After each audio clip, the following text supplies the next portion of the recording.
Cuma kan sekarang pertanyaannya itu koalisi permanen wakilnya tetap Gibran atau tidak? Apakah Pak Prabowo kemudian membebaskan? Silakan, wahai para ketua umum partai bersaing ya jadi pendamping saya, gitu kan? Nah Gibran gimana nanti? Sementara Pak Jokowi juga mengeluarkan ancamannya tersendiri kan, saya akan membuat partai super TBK.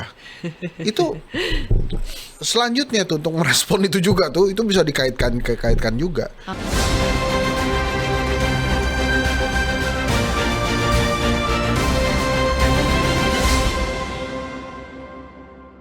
Di KLB, akhirnya kan jadi KLB yang memutuskan Prabowo Subianto jadi ketua umum Gerindra lagi kan. Dan di situ ada pertemuan juga semua elit dari partai pendukung koalisi Pak Prabowo ini berkumpul. Di situ kan sudah ada narasi bahwa untuk mencalonkan Pak Prabowo lagi sebagai presiden di 2029. Itu kecepatan gak sih Mas? Sudah langsung aja tuh diikat.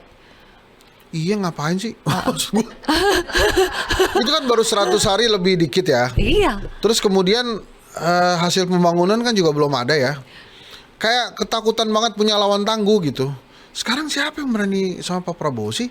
Ini kan cuma akhirnya saya sih melihatnya ya, sebuah ancaman politik buat koalisinya Pak Prabowo sekarang. Kalau lo nggak mau bareng saya terus, mendingan lu keluar aja. Karena kita ini koalisinya akan permanen. Kemudian kita akan calonin Pak Prabowo lagi. Kalau Anda gak setuju, keluar dari sekarang. Kayak gitu. Jadi kayak gertakan gitu kah Bang? Iya tapi kan gak ada lagi. Siapa yang mau lawan Pak Prabowo di Gerindra? Makanya di Gerindra. Ya maksud saya kan awalnya kan ditetapkan dulu sebagai ketua umum ya kan gak ada. Udah pasti dia lah. Oke lah alasannya efisiensi. Daripada Rapim kemudian ini mendingan KLB aja langsung. Tapi kalau kemudian mencalonkan dari sekarang, masih banyak yang bisa terjadi.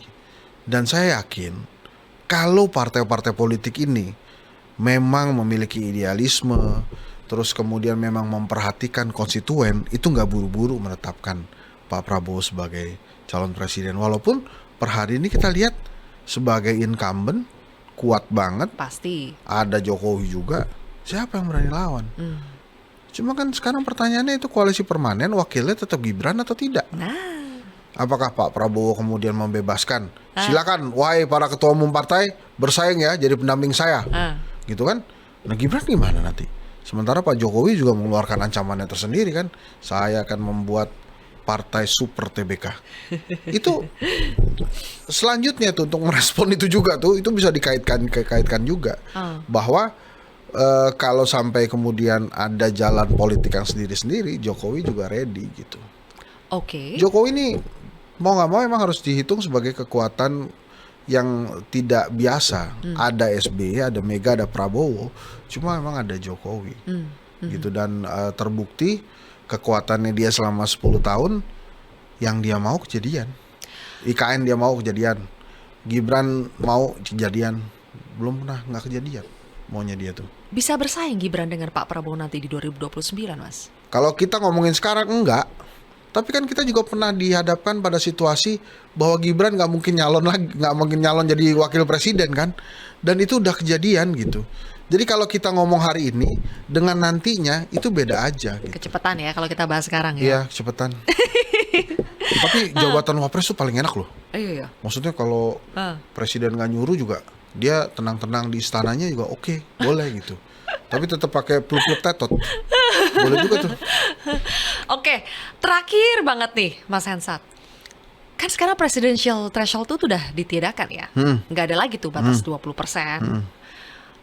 Masa iya sih nggak ada partai politik sekelas Golkar misalnya yang gede-gede itu untuk berani mencalonkan sendiri, ya kan? Kandidatnya kan dapat kotel efek dong kalau misalnya mencalonkan sendiri ketimbang bergabung di koalisi permanen ini. Ya mestinya berani ya, tapi nggak berani sekarang aja. Oh sekarang main sekarang cantik sih dulu. Ya, main cantik lah. Iyain dulu aja ya. Lah daripada hilang 8 menteri gitu, mendingan nanti aja gitu. Kalau dan gini, Zil, yang sering orang lupa MK itu kasih syarat.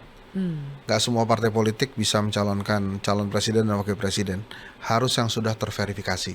Ya. Jadi artinya yang sangat mungkin mengajukan itu hanya 8 partai yang lolos ke Senayan. Dari 8 partai, 7 sudah di Pak Prabowo tuh. Hanya tinggal PDI Perjuangan. Jadi ya mungkin aja nanti Prabowo dengan siapa lawan jagonya dari PDI Perjuangan gitu. Oke deh kalau gitu Mas Hensat. Oke. Sebelum kita kecepatan membahas yang Ya. kemungkinan bakal berubah juga nanti di 2029 Tapi ya. saya boleh nanya ya, Apa tuh? Sylvia optimis nggak dengan kondisi negara ini? Harus optimis Ah, kan dong. kita nggak punya pilihan lain, memang harus optimis. Harus dong. Hidup Prabowo ya. Jadi jangan lupa Hidup sebelum Mas ini. Hensat. Jangan lupa ini sebelum diakhiri ya. Dayang-dayang makan sawo. Cakep. Selamat siang Pak Prabowo.